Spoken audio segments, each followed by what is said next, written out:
So yun po mga idol, no? Isang mapagpalang araw po sa inyong lahat. Brad Dodong Adventure po. Andito tayo ngayon para update dun sa bad news, no? May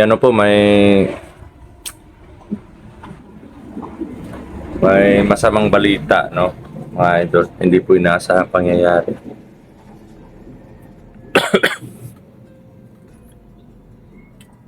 Bago po ang lahat, gusto ko magpasalamat sa Panginoon sa mga proteksyon binibigay niya sa bawat lakad natin at lalong-lalo na po sa safety, no? Lalo na pag nasa explore kami, kakauwi kami ng ligtas. Pero yun nga lang, may mga pagkakataon po na may mga pangyayari na hindi po natin inaasahan. Kagaya po ngayon, malaking problema din po. Nag-relax lang po kami ng mga ilang araw para po panuhan naman yung mga lakas namin at para i-safety namin yung pamilya namin. Kaya ano po kami ng panahon para ma-safety yung pamilya namin. Yun nga lang may nangyari na naman sa isa sa ating mga kapatid. Si Dudoy po umuwi muna para bigyan babala yung papa niya at makita din yung sitwasyon ng papa niya doon sa kanila, no? So kahapon siya umuwi, no? Ang problema po dyan, mga idol, nagpaalam daw si Dudoy mga gabi na yun. Gabi na daw yun. Nagpaalam daw si Dudoy para magbili ng gamot ng papa niya.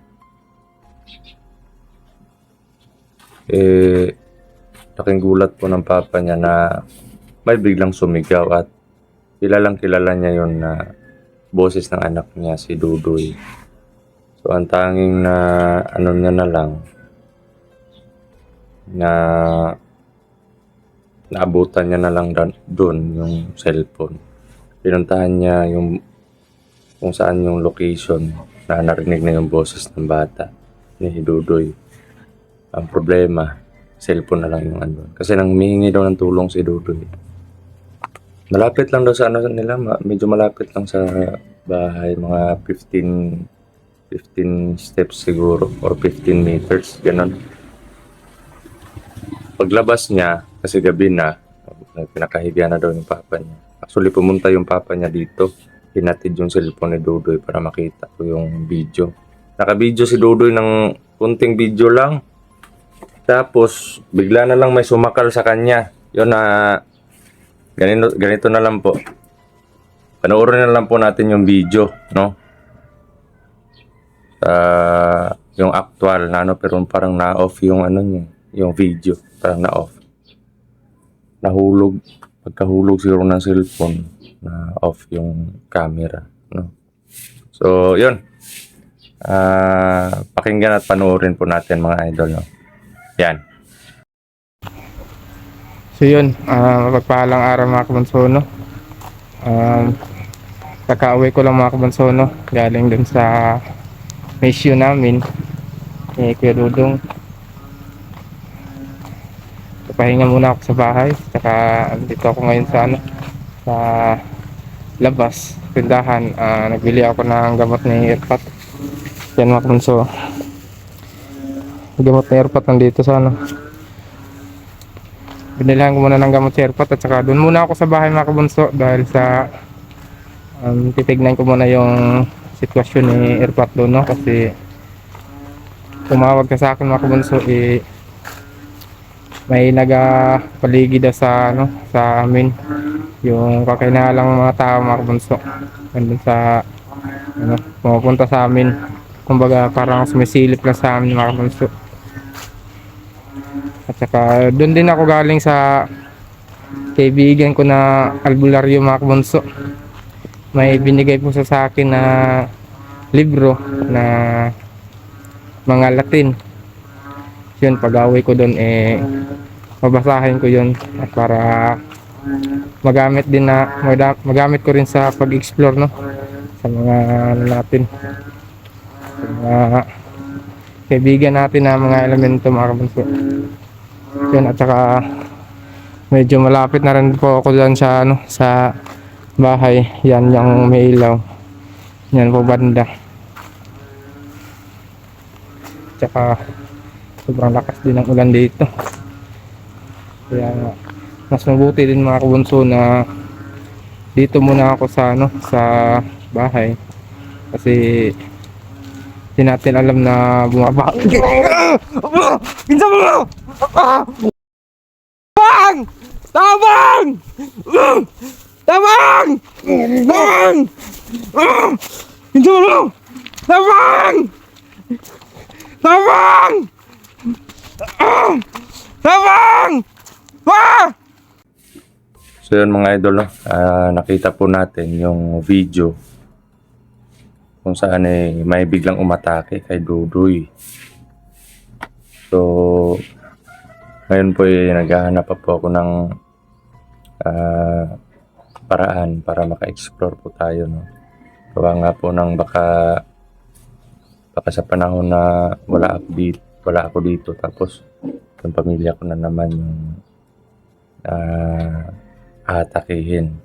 Kasi alam nila na lalakad talaga ako. Kasi ano si Dudoy. Nag-ano lang kami ng panahon. Nag-uko lang kami ng panahon sana na makapag-relax konti. Kahit mga ilang araw, 2 or 3 araw lang. Para po madagdagan naman yung lakas. Makabawi kami ng lakas para pag-explore namin. Doon kami mag-i-explore sa pagtulong sa isang kapatid natin, no, na nasa malapit lang. Pero parang malayo yung ano nila, malayo yung bundok na pinagdalhan sa kanya, no.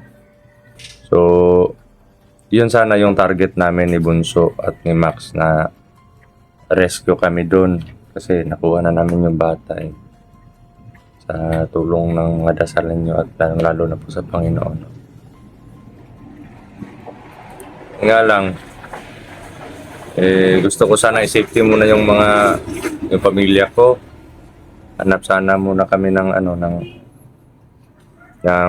mapagtaguan nila or habang wala ako. Pero pag nakabalik na ako galing sa explore, uwi naman kami agad dito. Nga lang pamasahe, yung gano'n mga gastos, yung budget nila doon sa tutuluyan nila, hindi naman pwede na din, di ba mga idol? Hindi naman pwede na kain lang sila ng libre yung pamilya.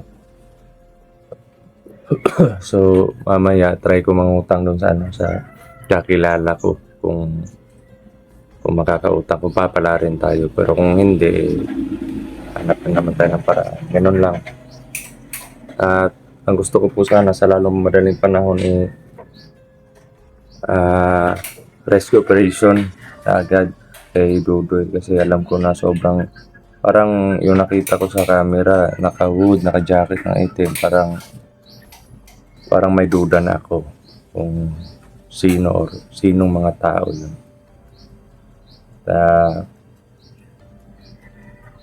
Sa ano pa lang, sa cellphone pa lang, nakita ko sa video, nakikita nyo naman yung talaga, yung presensya or yung pwede natin ihanti, halintulad dun sa mga tao na medalyon.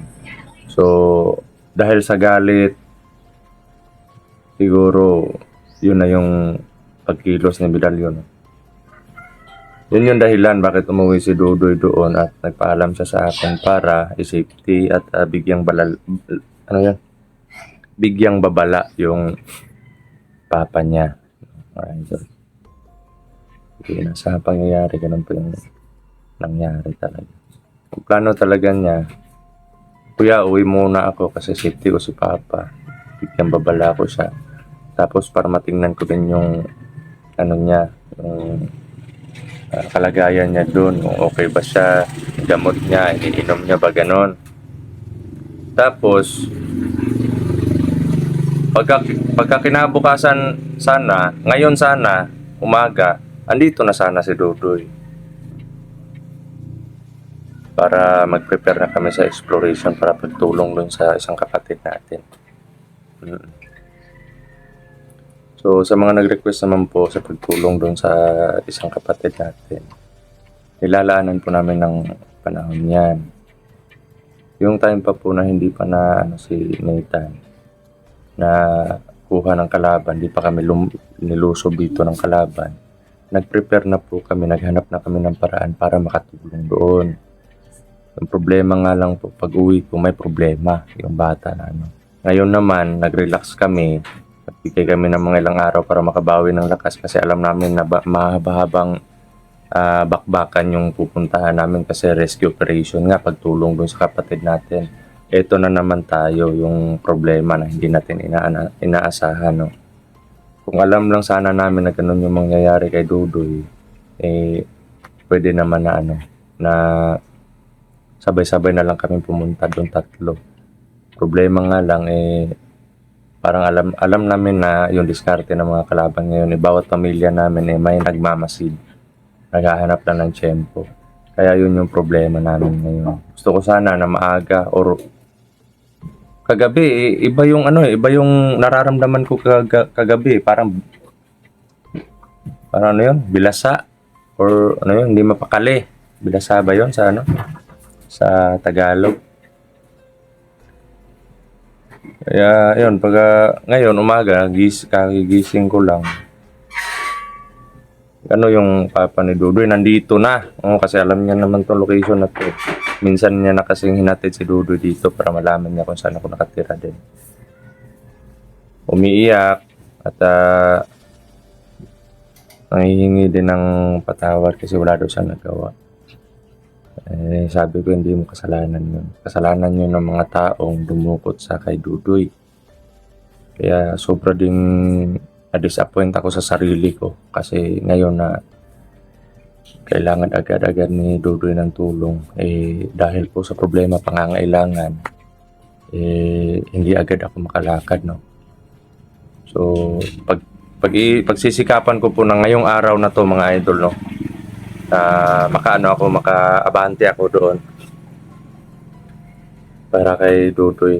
Pupunta ko pa yung mga kasama natin, no, kung sinong si Max. Pupunta ko pa si Max, mga idol. Yun, mga idol, no. Nandito lang po muna yung update natin at hanap pa po ako ng paraan para may panggastos ako sa pamilya ko tsaka sa exploration at para pang-iwan ko ng allowance sa kanila at pamasahe namin doon sa pupuntahan namin safety. Safetyhan ko sa kanila, no. So, yun. Pagdasal nyo po, mga idol, na sana may mission accomplished at lalong-lalo na po, ipagdasal nyo po na sana ligtas po si Dudoy at walang masamang nangyari sa kanya, no. Medalyon, kung nanonood ka man ng video na to ngayon, kung nasa iyo man si Dudoy, wag na wag mong gagawa ng masamang kalokohan ang bata. Kasi yung bata na yan, alam mo, dating mananabas yan. Pero kilala mo din kung sino yung commander niyan dati. Ako na yung humihingi ng sa'yo. Ako na yung humihingi ng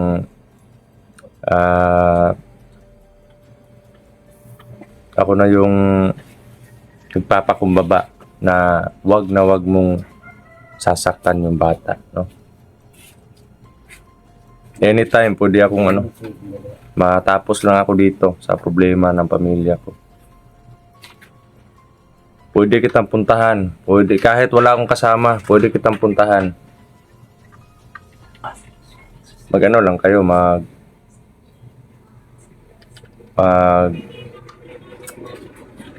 magmasid lang kayo, baka hindi nyo na alam. Andyan na ako sa likod ninyo. Para naman sa awareness din ng mga tao na nasa kamay ni Medalyon ngayon. Magsitalunan na kayo, na po kayo, mga bro. Magsibagong buhay na kayo. Wag na yan, ganun yan. Kasi wala kayong mapapala dyan. Alam ko binabalak mo, Medalyon. Alam ko yung binabalak mo. Gusto mong kunin kami. Gusto mong tapusin kami, mga hunters, para maituloy nyo yung project nyo. Alam ko kung ano yung project ninyo. At may isa kayong marami or isa ba Kasi isa lang yung nalalaman kung nasa likod nyo eh. Pero hindi ko pa alam yung pangalan.